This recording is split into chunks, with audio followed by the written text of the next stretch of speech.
So this next tech tip, I want to show you how you can utilize the ducking effect on a lead synth. And I also want to show how I might utilize this on and off on this lead synth, for example, maybe for two different sections of a song.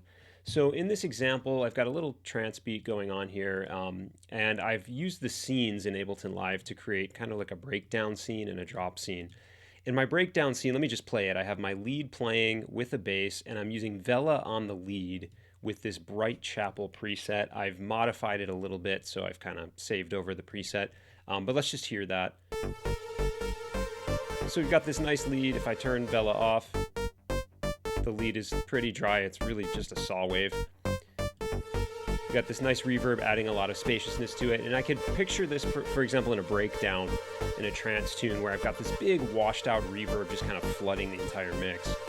But then if we go down here to the drop,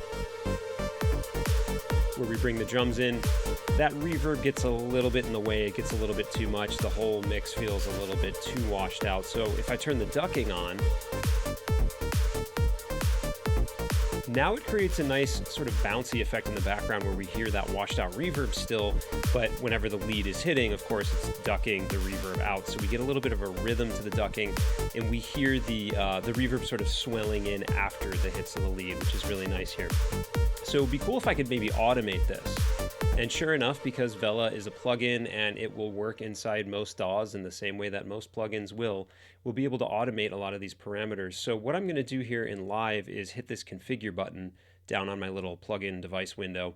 And I'm just going to click the ducking button and it'll add a ducking active switch here. So let's turn configure off. And what I can do is automate this. So we're going to leave it off for the breakdown. So let's go into the clip for the lead and the breakdown. I'm going to move Vela out of the way for a minute here. Let's just close it down.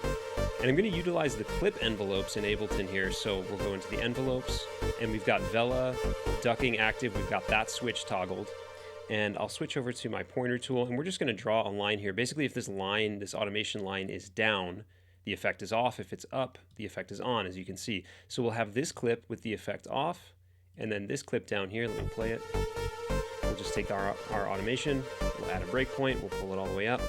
So now the ducking's going to toggle on. So if I play my breakdown, we've got this clip playing with the ducking deactivated. And then if I go over here to my drop scene and I play this second clip